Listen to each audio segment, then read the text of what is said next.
In the dimly lit room of the city's emergency call center, Rachel, a seasoned 911 operator, settled into her chair for another night shift. The buzz of fluorescent lights and the soft hum of computer fans filled the air, a backdrop to the constant anticipation of the unknown. Rachel was no stranger to the breadth of human tragedy and fear, having spent countless hours on the line, guiding the lost and the desperate through their darkest moments. However, nothing could have prepared her for the call that came through on a stormy night in late October. The line crackled to life, and a woman's voice, fragile and trembling, whispered, "Please, you have to help me. He's coming." Rachel's fingers flew over the keyboard, initiating the trace protocol as she responded with practiced calm. "I'm here to help you. Can you tell me your location?" "I don't know," the woman sobbed. "I woke up here and it's so dark, I can't see anything. Please, hurry." As Rachel probed for more details, trying to glean any information that could help locate the caller, a sense of unease began to settle over her. The woman's terror was palpable, yet there were no sounds in the background, no indication of where she might be.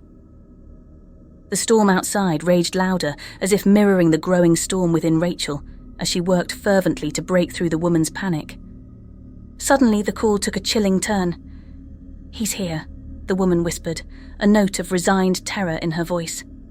"Who is there with you? Can you describe him?" Rachel asked, her heart racing, but the line went dead, leaving only a haunting silence that seemed to echo in the cramped room.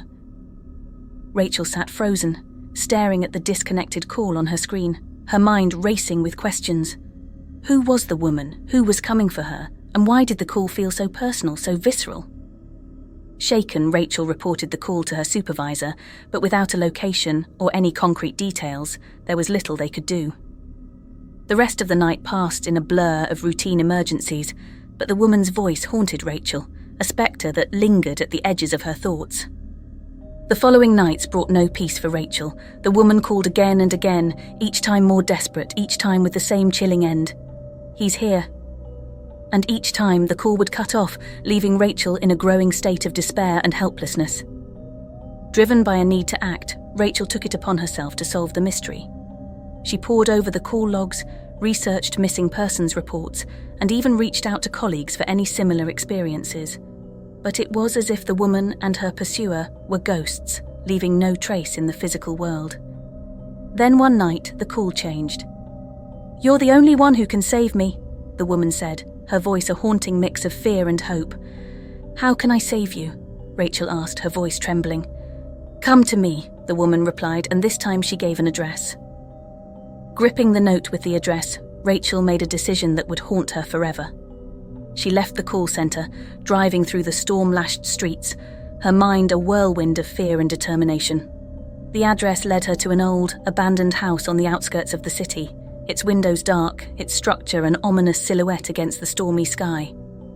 Ignoring every instinct screaming at her to turn back, Rachel entered the house, her flashlight cutting through the darkness. The interior was decrepit, with peeling wallpaper and a thick layer of dust covering everything. As she moved through the rooms, calling out for the woman, the sense of dread grew with each step. Then she heard it, the soft, terrified whisper of the woman coming from the basement. Rachel hurried down the creaking stairs, her flashlight flickering, heart pounding in her chest. But the basement was empty. Confused and scared, Rachel turned to leave, only for the door to slam shut, plunging her into darkness. Her flashlight died, and she was left in utter blackness, her breaths coming in short, panicked gasps. Then a new voice cut through the darkness, deep and mocking. "Welcome to the cycle," it hissed. In that moment, Rachel understood the horrifying truth. The calls, the woman's terror, the trap, it was all designed to lead her here, to become the next caller, the next victim, in a never-ending cycle of fear. Panic surged through her as she fumbled with her phone, the battery nearly dead. She dialed 911, her voice a whisper of desperation. "Please, you have to help me.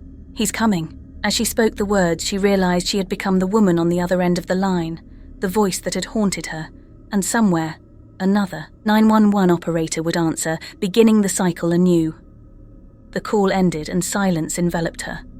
In the darkness of the basement, Rachel waited, knowing the cycle would continue, a never-ending spiral of calls in the night, each leading another soul into the trap. And outside, the storm raged on, indifferent to the human fear and despair unfolding within the walls of the old house, a chilling reminder of the darkness that lurks in the shadows, waiting to draw us in.